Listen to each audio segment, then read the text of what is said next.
Josué chapitre 1. Nous lisons les 9 premiers versets. Josué chapitre 1. Les 9 premiers versets. Josué qui signifie sauveur.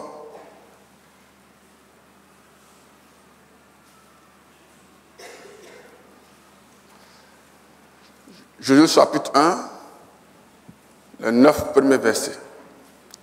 Je lis.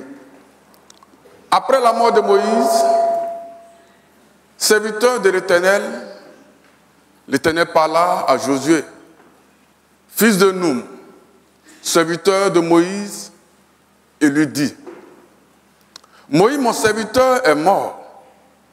Maintenant, lève-toi.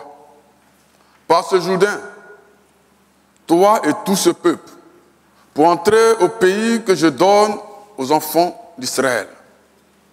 Tout lieu que fleura la plante de votre pied, je vous le donne comme je l'ai dit à Moïse. Votre frontière sera depuis ce désert et ce Liban jusqu'au grand fleuve, le feu d'Euphrate, tout le pays des Hétiens, jusqu'à la grande mer, vers le soleil couchant. Nul ne subsistera devant toi pendant tous les jours de ta vie. Je serai avec toi, comme j'ai été avec Moïse. Je ne te laisserai point, je ne t'abandonnerai point. Fortifie-toi et prends courage, car c'est toi qui mettras ce peuple en possession du pays que j'ai juré à leur père de leur donner. Fortifie-toi seulement et aie bon courage pour prendre garde à faire selon toute la loi que Moïse, mon serviteur, t'a prescrit. Ne t'en détourne ni à droite ni à gauche, afin que tu prospères dans tout ce que tu entreprendras. Que ce livre de la loi ne se loigne point de ta bouche, mais médite-le jour et nuit, afin que tu prennes garde à faire tout ce qui est écrit, car c'est alors que tu réussiras dans tes entreprises, c'est alors que tu prospéreras. Ne t'ai-je pas commandé?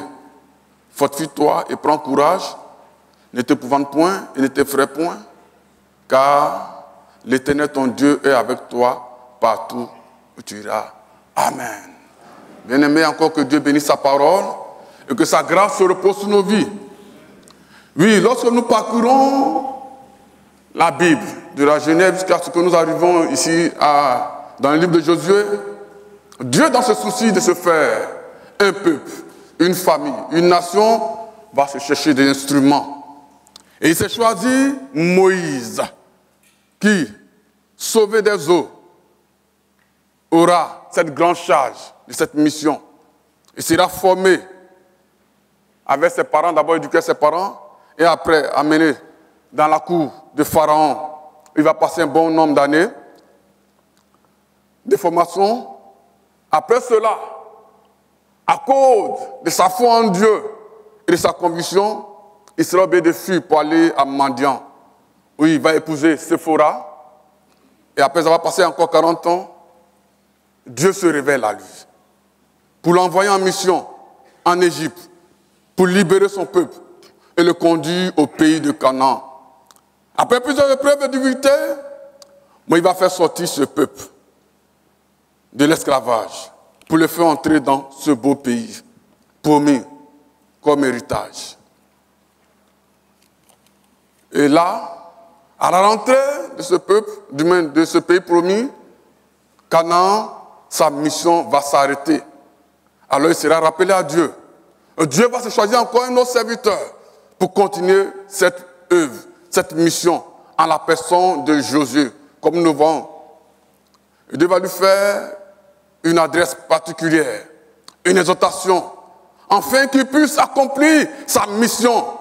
Et cette exhortation nous est aussi adressée ce matin. Il faut accomplir la mission. Mais il a réussi. La mission est de faire entrer Israël dans son héritage. Josué va bien le faire. Amen. Nous aussi, nous avons une mission. Amen. Une mission. Nous devons bien l'accomplir. Et cela pour la gloire de Dieu. Il y a une mission pour nous tous. C'est de gagner les âmes.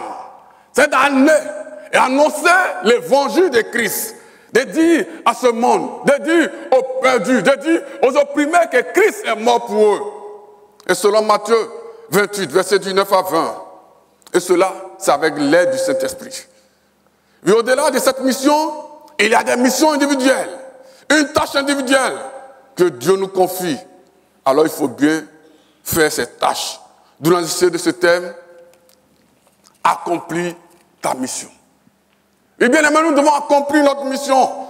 Et le but que le Seigneur avait visé à travers ce thème ce matin, c'est de motiver chacun de nous à s'engager pour la cause de Dieu, à se mettre à l'œuvre, à quelque niveau que ce soit, pour répondre à un besoin bien précis. Et cela pour la gloire de Dieu. Et pour atteindre ces buts, nous donnerons quelques éléments qu'il nous faut savoir pour accomplir bien notre mission. Et ce texte que nous venons de lire nous présente quelques éléments que nous allons voir et nous allons conclure. Que Dieu nous bénisse pour cela. Donc, le premier élément se trouve à partir du verset 1 jusqu'au verset 2. C'est d'abord la prise de conscience de la précarité du temps que nous avons sur cette terre. Moïse est mort et sa mission est finie. Moïse est parti et sa mission est finie. Pour dire que notre temps est limité. Alléluia. Quel que soit l'endroit où tu seras, tu dois savoir que ton temps est limité. Notre Dieu chantait tout à l'heure, il dit, nous sommes de passage. Nous sommes en mission sur cette terre, nous allons partir. Alléluia. On dirait que nous sommes des pèlerins. Oui, notre temps est court. Notre temps sur cette terre est limité. Notre temps n'est pas long. Alors, il faut mettre cela au profit de Dieu. Amen. Il faut mettre cela au profit de Dieu. Et là, Josué doit prendre conscience de cela. Il doit savoir qu'il est là, ce n'est pas pour toujours. Il n'est pas là éternellement sur la terre. Il est là pour un temps bien déterminé. Et le Psalmiste dira, dans Psaume 90, le verset 1 au verset 17, précisément au verset 12, il dit, Seigneur, apprends-moi à bien compter mes jours. Oh bien-aimé, si tu sais que tu es de passer sur cette terre, que tu es pour un temps sur cette terre, tu vas prendre garde à ta manière de marcher. Et tu vas prendre garde à ta manière de marcher. Paul dira, parce qu'il aussi était conscient, dans 2 Timothée 4, verset 6 à 9, l'heure de mon départ est arrivée. Alléluia. Et même je ne vais pas faire peur à quelqu'un ce matin. Mais je veux te dire que la mort frappe à la porte de tout le monde. Tu es appelé à mourir. Que tu sois grand, vieux, petit, même bébé, tu vas mourir. Aujourd'hui, je me souviens de ce 5 mars-là, 2017. Une jeune fille qu'on avait vue à l'école du Manche va rentrer dans la salle. Elle va se marier, très belle, engagée pour Dieu. Elle chantait dans l'ensemble vocal. Elle est engagée pour Dieu. Elle aimait le Seigneur. Je vous dis, elle ne peut même pas faire du mal à une mouche. Elle avait une vie qui glorifiait Dieu. Elle s'est mariée en 2016. Après son mariage, elle est enceinte. Elle va accoucher. Au 11e mois de son mariage, l'accouchement se passe très bien. Je vous dis, très jeune fille. À peine elle avait 28 ans. L'accouchement se passe très bien. Le jeudi. Le vendredi, au moment qu'on la libère, un petit saignement. Elle reste, elle meurt. Ah, mais c'est difficile. J'étais à l'institut, j'étudiais. On m'appelle, on me dit que ta fille est morte. J'ai dit, quelle fille? On dit son nom. Je me suis levé et puis j'étais dans le cuisine, mais Seigneur, pourquoi cela? Mais elle est jeune, 11 mois de mariage. 11 mois. Et le Seigneur me dit, je n'ai pas de compte à te rendre. Je fais ce qui me plaît. Et son pasteur principal étant en Europe pour une mission, a appris cette nouvelle. Et il pleurait. Et il s'est mis en genoux, il priait. Il dit, mais Dieu, pourquoi? Pourquoi? À Dieu de répondre, elle est précieuse à mes yeux. Je l'ai prise pour ne pas qu'elle connaisse la corruption à venir. La corruption à venir. Mais les temps que nous vivons sont les temps mauvais. Alors, nous devons prendre conscience que la mort peut nous surprendre. Que la mort est là. Que la mort est là. Je ne sais pas combien de jours il te reste, des mois, d'années. Mais tu dois prendre conscience de cela. Paul dira, rachetez le temps, car les jours sont mauvais. Éphésiens 5, verset 16. Oui, bien-aimés, soyons conscients de cela. Soyons conscients de cela. Que la mort est là. Que nous ne sommes pas là éternellement sur la terre. Nous sommes des pèlerins. Nous sommes des étrangers. Amen. Et que notre cité, c'est le paradis. Et si tu sais cela, tu ne vas pas t'amuser avec ta vie. Tu n'as pas fait ta vie ce que tu veux.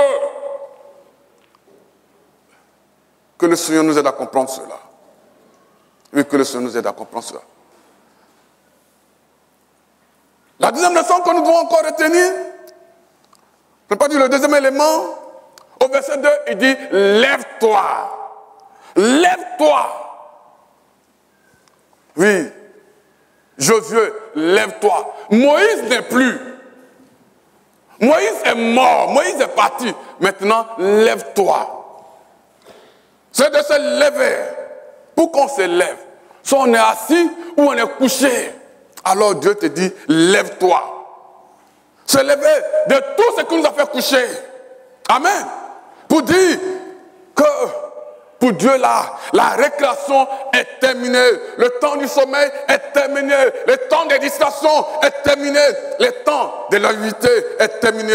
Le temps des empêchements, le temps des légèretés est terminé. Lèvons-nous. Amen. Lèvons-nous. Laissons le sommeil. Laissons la lourdeur, les empêchements. Regardons dans la direction de Dieu. C'est à cela que Dieu nous appelle. Josué, lève-toi. Lève-toi. Prends la victoire sur tout ce qui t'a retenu encore en bas. T'a retenu couché. Prends la victoire sur tout cela. Il pouvait dire, par Paul, selon 2 Timothée 4, versets 9 à 10. Démas m'a abandonné par l'amour pour le siècle présent. Oui, bien aimé, tu marchais avec Dieu. Mais qu'est-ce qui t'empêche d'avancer maintenant? Qu'est-ce qui t'a fait coucher? Tu le sais. Je ne vais pas le citer ce matin. Au moment que tu entends ce message, Dieu te dit, voici. Voici où tu t'es couché. Lève-toi ce matin. Et cela pour la gloire de Dieu. C'est ce que Dieu veut de nous. Amen. Ne restons pas assis. Non. Levons-nous. Levons-nous pour Dieu. Le troisième élément se trouve dans le verset 5, le verset 9. Il dit, Dieu est avec nous. Je serai avec toi. Alléluia. Oui, Dieu t'a dit ce matin, je serai avec toi. Nous devons savoir que, bien-aimés, dans cette marche, dans cette course, dans ce désert, dans cette difficulté que nous traversons, nous ne sommes pas seuls. Nous ne sommes pas seuls. Souvent, tu te sens délaissé, abandonné. Dieu te dit ce matin, tu n'es pas seul. Je serai avec toi. Dieu est avec toi ce matin. Dieu est avec toi ce matin. Dieu est avec ton foyer ce matin. Au travail, Dieu est avec toi.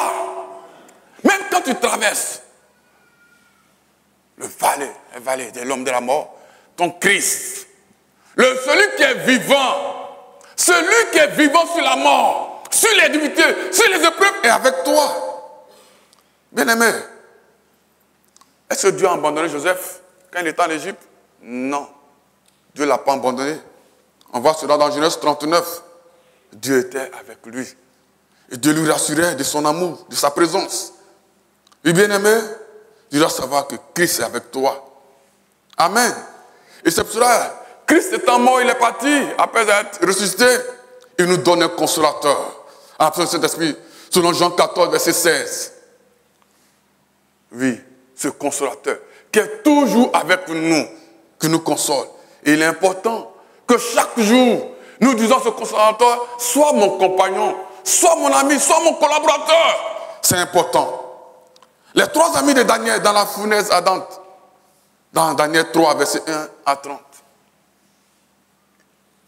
Ils ont été mis à 3, mais il y aura une 4e personne, bien aimée. Alléluia, alléluia. Oui, Christ est avec nous. Christ est avec nous. Oui, Daniel dans la fosse au lion, selon Daniel 6, verset 1 à 28. Où des lions affamés étaient là, l'attendaient pour le tuer. Non. Dieu a fermé la gueule des lions. Bien-aimé, si Dieu peut le faire pour Daniel, pour les amis de Daniel, pour Joseph, c'est pas toi Dieu va abandonner. C'est pas toi Dieu va abandonner. Oui, souvent tu vois tes problèmes plus lourds que Dieu. Tu te trompes. Tu te trompes. Sache que Dieu est avec toi. Il ne t'a pas laissé. Il ne t'a pas laissé. Et il ne va pas t'abandonner. Je serai avec toi. Dieu t'a dit ce matin, il est avec toi. Tes problèmes, tes difficultés, Dieu est avec toi. Sache-le ce matin. On va continuer encore. Le 4e élément à retenir encore, c'est sur le verset 2. Il va compléter maintenant. Maintenant, lève-toi. Alléluia. Maintenant, lève-toi. Moïse n'est plus. Maintenant, toi, Josué, lève-toi. Il s'agit de notre temps. Notre temps maintenant. Il faut marquer notre temps. Il faut marquer notre période. Là où nous sommes. Si tu es là, pour une seule année encore sur la terre, marque ton temps. Amen. Si tu es là, pour quelques mois, marque ton temps. Ta génération doit être marquée par ton attitude. Notre temps. Notre temps est important. Le siècle que nous vivons est important. Et nous devons marquer cela. Mais Joseph a marqué son temps, son époque. Il a marqué sa famille. Moïse en a fait de même. Et nous le voyons. Et voici Josué qui est en train de bien accomplir. Josué est allé jusqu'au bout, jusqu'à faire entrer Israël dans sa position, dans son héritage. Mais Josué devait comprendre ce chapitre 1. Cet entretien qu'il a eu avec Dieu. Daniel a marqué aussi le roi Darius, au point où, lorsqu'il a été jeté dans la fosse au lion, bien aimé, le roi a gêné. Il est resté triste, il a eu le cœur affligé. On voit cela dans Daniel chapitre 6, versets 14 à 28. Un roi qui décide quelque chose. Et cette chose est en train d'être accomplie. Mais en même temps, il a le cœur triste. Pourquoi? Il savait qui était Daniel. Qui était Daniel? Bien aimé, j'ai dit que les temps que nous vivons sont les temps mauvais, sont les temps difficiles. Nous devons marquer notre temps. Et cela pour la gloire de Dieu, et non pour la gloire d'un homme. Et ce grand homme de la télé disait ceci, c'était son anniversaire, et il avait quoi, 70 ans. C'était une émission, et il pleurait. On lui demande, pourquoi tu pleures? Il dit, j'ai 70 ans. Mais, ce n'est pas à cause de ça que je pleure. Je pleure parce que le roi de rois, le Fils de Dieu, Jésus-Christ, lui, il n'a vécu que 33 ans et demi. Et moi, j'ai plus 70 ans. Et voici, je ne suis pas meilleur que lui. Il n'est pas meilleur que Jésus-Christ.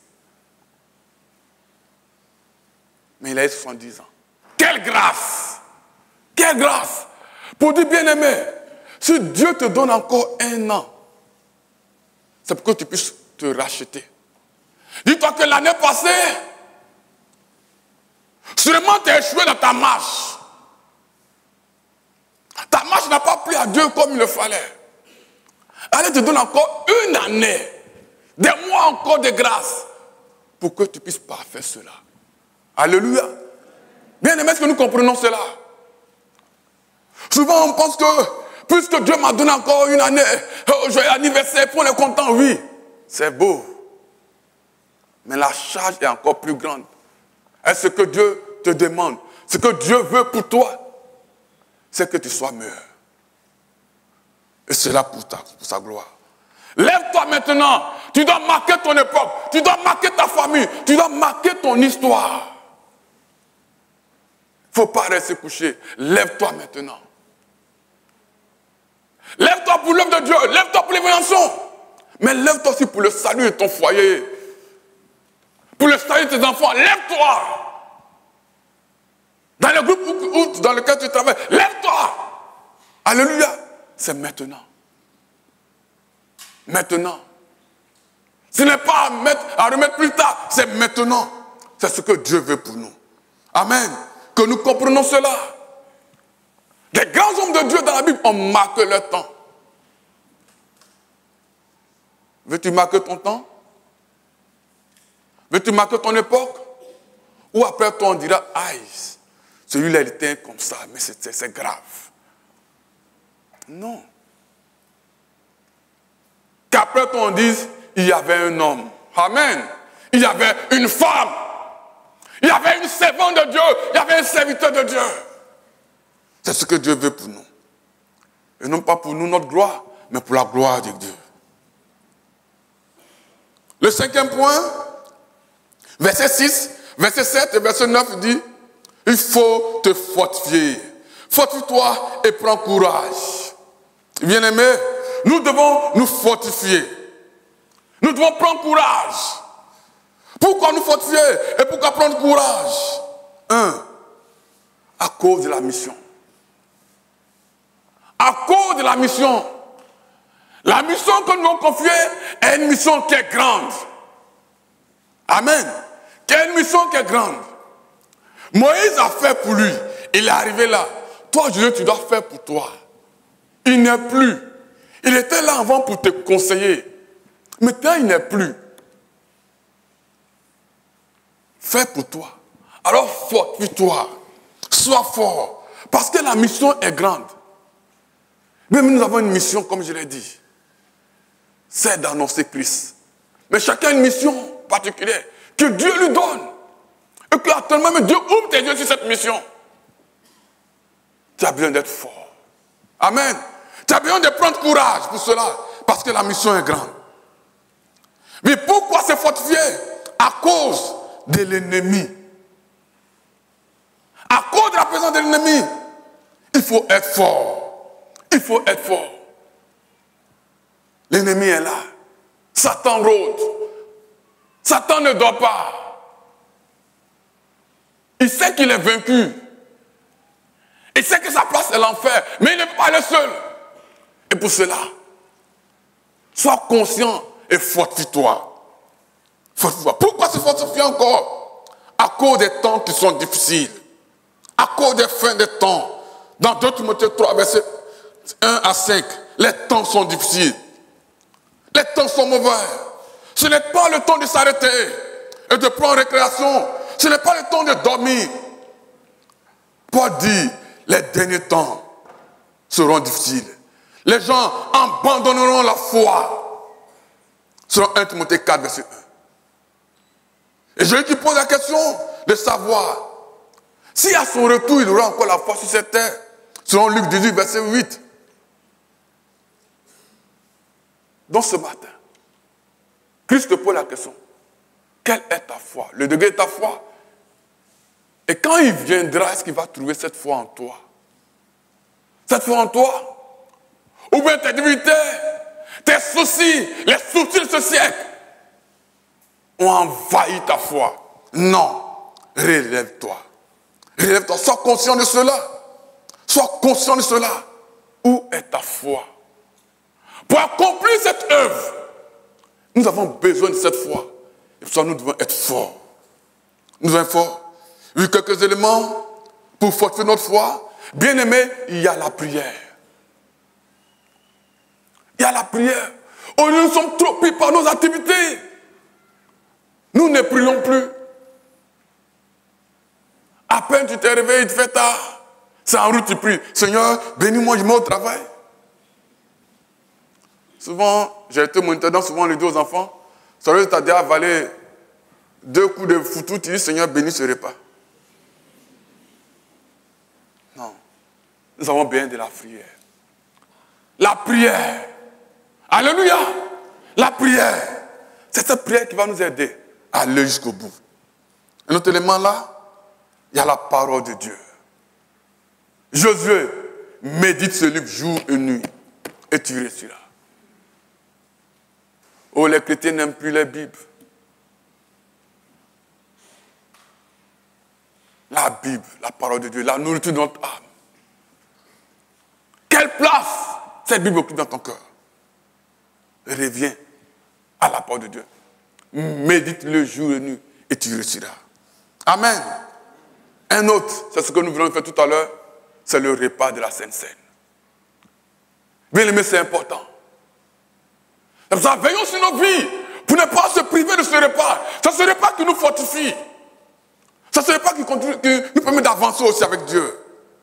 Un autre aussi qui est important, le Saint-Esprit. Le Saint-Esprit, notre consolateur. Le Saint-Esprit, notre soutien. Le Saint-Esprit, notre guide. Nous avons besoin du Saint-Esprit. La Bible dit, Jésus est descendu de la montagne étant rempli du Saint-Esprit. De la plénitude de Dieu. Quelle place le Saint-Esprit a? Que le Seigneur nous aide à comprendre cela. Que le Seigneur nous aide à comprendre cela. Et au moment que nous sommes au terme de ce message, nous devons comprendre que la place du Saint-Esprit est importante. Aujourd'hui, nous échouons parce que nous ne sommes pas à la place au Saint-Esprit. Parce que nous travaillons seuls. Adam et Ève ont échoué dans le jardin d'Éden parce que le Saint-Esprit était loin d'eux. Mais Jésus n'a pas échoué parce que le Saint-Esprit était avec lui. Alléluia. Alléluia. Mais Pierre, sans le Saint-Esprit, il a renié, il a rejeté, il a vécu dans la chair. Mais ce même Pierre-là, après la Pentecôte, au chapitre 2 des Actes, qu'est-ce qui s'est passé? Ce Pierre va se tenir devant plus de 3000 personnes et il va annoncer Christ. Ce Pierre-là dira plus tard, il vaut mieux obéir qu'à Dieu que d'obéir aux hommes. Alléluia! Pourquoi? Parce que le Saint-Esprit était là. Et ce matin, tu as besoin d'accomplir l'œuvre de Dieu, la mission pour laquelle Dieu t'a appelé. De bien accomplir comme Josué a fait. Mais tu as besoin du consolateur, le Saint-Esprit. Moïse a accompli sa mission. Josué a poursuivi et bien accompli sa mission. Et il a fait entrer Israël dans le pays promis. Comme eux, des grands hommes de Dieu ont reçu les missions. Et notre exemple par excellence, Christ, en a fait de même. Lorsque nous avons parlé de Jean chapitre 17, Jean chapitre 18, jusqu'au Jean chapitre 19, verset 30, il dit, tout est accompli. Au moins il mourait. Il dit, tout est accompli. Oui. Pourquoi? Parce qu'il était rempli du Saint-Esprit. Selon Luc 4, verset 1. Sois conscient que les temps sont mauvais. Et que tu peux partir. Tu peux mourir d'un jour à l'autre. Mais, comment tu vas partir? La vie sur cette terre est courte. Et nous sommes des missions. Nous sommes des missionnaires. Alors nous devons accomplir cette œuvre. Et cela par le Saint-Esprit. Que Dieu nous aide ce matin. Que Dieu nous aide ce matin à être conscient de cela. À être prêt à savoir que je peux mourir demain. Je peux mourir tout de suite. Mais je suis prêt. Je suis prêt. Seigneur, apprends-moi à bien compter mes jours. Seigneur, apprends-moi à bien... Oui, il est beau Je comprends cela. Seigneur, aide-moi à me lever, à laisser le sommeil, à laisser la lourdeur, à me lever pour ta cause. Que je sois prêt. Paul était prêt. Que le Seigneur nous aide ce matin. Est-ce qu'on peut prier le Seigneur? Oh, Maron, Sakabaro.